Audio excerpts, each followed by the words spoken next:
Hot decimal of an hour is a second. কথাটা ছোট্ট একটা ঘন্টা, মানে ছোট্ট একটা কথা।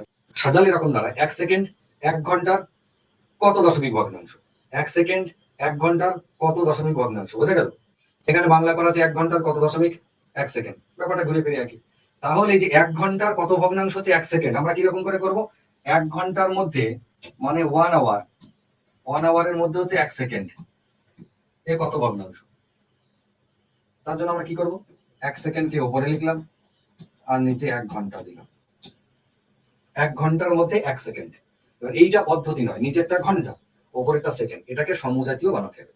আমরা বলতে পারি না যে 10টা আপেলের মধ্যে আমি 3টে লেবু খেয়ে নিয়েছি, তাহলে কত অংশ খেয়েছি, তাহলে আমি কি 3/10 লিখবো যে 10টা আপেলের মধ্যে 3টে লেবু খেয়ে নিয়েছি?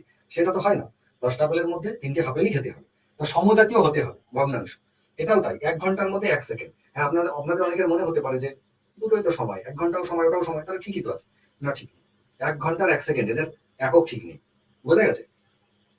তাহলে আমাদের কি করতে হবে, হয় সেকেন্ডটাকে ঘন্টা বানাতে হবে, নইলে ঘন্টাটাকে সেকেন্ড বানাতে হবে। আমাদের সেকেন্ডটা যেমন আছে থাক, ঘন্টাটাকে সেকেন্ড বানিয়ে নিই।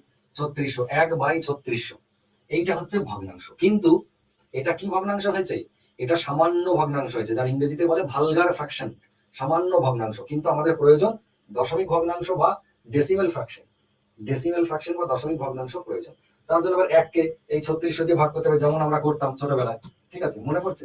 নিজেরা করে নেবেন, 3600 নিজেরা করে নেবেন, মনে পড়ছে? এরকম করে আমরা ভাগ করতাম, এখানে শূন্যর পর শূন্য লাগিয়ে দিতাম, এরকম গাদা গাদা দিয়ে সেইভাবে করে ফাইনাল উত্তর কত? অপশন সি, 0.00027, এইটা হবে উত্তর।